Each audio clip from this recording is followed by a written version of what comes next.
আজকের এই ভিডিওটাতে আওয়ামী লীগের নেতাকর্মীরা আমার হালকা হয়তো গালাগালি করবেন। দেখেন, এগুলো আমি শুনে অভ্যস্ত। আমার কাজ হচ্ছে সচেতন করা। আমার সচেতনতায় কি আসে যায়? এই যে পতন হয়ে গেল, এটার আগেও অনেক ভিডিও করছি, বার্তা দিছি, যেখানে অন্যায় মনে হয়েছে কথা বলছি, কিন্তু এজ এ রেজাল্ট কি হয়েছে? ঝামেলায় পড়ছি, তাই না? তো এখন যারা আবার ক্ষমতায় আছেন তাদের নিয়েও যখন ভিডিও করি, তাদের অনেক অনুসারী ফলোয়াররা গালাগালি করেন, অথবা তারাও হয়তো নিউজ দেখলে গোস্বান্বিত হন। কিন্তু সবার ভালোর জন্য বলি ভাই, কারণ আমরা চাই বাংলাদেশের রাজনীতিটা হোক সুস্থ ধারার।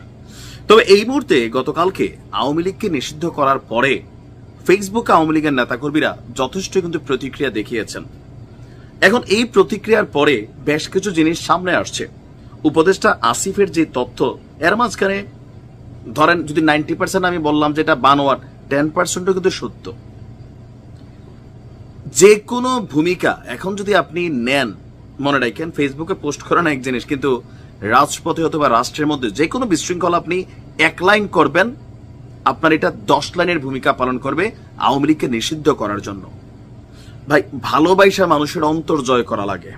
আপনি ক্রেজিনেস দিয়া একটা সার্টেন গোষ্ঠীকে বা একটা অংশকে আপনি হয়তো খুশি করতে পারবেন, ভায়োলেন্স দিয়া, প্রতিশোধ দিয়া, কিন্তু ভালোবাসার হিসাবটা আলাদা। এই দেশে এখনো বাংলাদেশে আওয়ামী লীগের লোক বসবাস করতেছে না। বিএনপি জামাত সবার কাছে শ্রদ্ধা পাচ্ছে না, অনেক জায়গায় পাচ্ছে। কেন পাচ্ছে? তিনি যখন ক্ষমতায় ছিলেন, ক্ষমতাকে ব্যবহার করে মানুষকে হয়রানি করেন নাই। আর যারা করছে দৌড়ের উপর আছে, আবার অনেকে না কইরেও আছে, বাটে পড়ে গেছে। আবার তাদেরকে যারা বাটে ফেলতেছে আজকের দিনে, তারাও কিন্তু আগামী দিনে বাটে পড়বে। এগুলাই আমাদের নিউজের রিপিটেশন। গতকালকে আসিফ মাহমুদ একটা স্ট্যাটাস দিয়েছে। তার বক্তব্য হচ্ছে, প্রাপ্ত তথ্য অনুযায়ী নিষিদ্ধ হবার পর গণহত্যাকারীরা সারা দেশে বিশৃঙ্খলা সৃষ্টির পরিকল্পনা করছে। সকলকে সতর্ক এবং সজাগ থাকার আহ্বান জানাচ্ছি। এখন আমার এই ব্যাখ্যাগুলো একটু মনোযোগ দিয়ে শুনতে হবে। ধরেন, এমনিতে এখানে আওয়ামী লীগ দেখলে কোনো কথা বলে জয় বাংলা করলে কিন্তু মাইর দিয়ে ফেলে দেয় না? আগে নারায় তাকবীর বললে মাইর খেত, এখন জয় বাংলা বলে মাইর খায়। এই মুহূর্তে আপনি যদি একটা অপরাধ করেন 1 লাইন, আওয়ামী লীগকে নিষিদ্ধের জন্য প্রাথমিকভাবে এটা সাময়িক একটা নিষিদ্ধকরণ করা হয়েছে, কার্যক্রম স্থগিত করা হয়েছে। বাট আপনি যদি এখন এগুলা করতে যান, আপনারা ভাববেন রাজনীতিতেও কোনো বাধা মানে না, কিন্তু ঝামেলায় পড়বেন। আপনি যদি কোনো ভায়োলেন্স ক্রিয়েট করতে চান, যে কোনো বিশৃঙ্খলা ক্রিয়েট করতে চান, বা বৈষম্য বিরোধী কারোর গায়ে হাত তোলেন, অথবা যে কোনো সংঘর্ষ, এখানে প্লাস মাইনাস হইতে পারে। আবার আপনি না করেও কিন্তু বাটে পড়তে পারেন, কারণ এখন যাই ঘটে যুবলীগ আওয়ামী লীগের উপরে কিন্তু দায়টা চলে আসে। দেখবেন যা ঘটে সবকিছুর পেছনে একটা ট্যাগ কিন্তু হচ্ছে, সঠিক হোক ভুল হোক হচ্ছে। তো সেই ক্ষেত্রে খুবই সাবধান থাকতে হবে। সরকারের জায়গা থেকে সর্বোচ্চ লেভেলের অ্যাকশনে যাবে। যদি আপনি কোনো ঘটনা করেন, গণমাধ্যমে আসবে, এটা নিয়ে মামলা হবে। আপনি একজন ঘটনা করছেন, আপনার এলাকার 10 জন মানুষ এটাতে শত্রুতামূলক মামলার মধ্যে পড়ে যাবে। ইভেন আওয়ামী লীগকে কেন ব্যান করবেন, এরকম 101টা কারণ কিন্তু দাঁড়া হয়ে যাবে। আর এগুলা করে কি পার পাবেন? দেখেন, যারা টাকা পয়সা কামাইছে, মালদার পার্টি, আওয়ামী লীগের এমপি মন্ত্রী, অনেক নেতারা কোটি কোটি টাকা কামাইছে। ভাই, ওনাদের হিসাব আলাদা। আপনি কয় টাকা কামাইছেন? দল ক্ষমতায় থাকতে আপনি কি পাইছেন? আমাদের রাজনৈতিক দলগুলো টিকা আছে কিছু পাগলা কর্মীদের উপর। আপনি দেখবেন, মানে যখন দল ক্ষমতায় থাকে এদেরকে ভ্যালুই দেয় না কেউ, বরং নিজের দলের নেতাকর্মীদের হাতে মাইক টেরো খায়, মামলা হামলারও শিকার হয়। আবার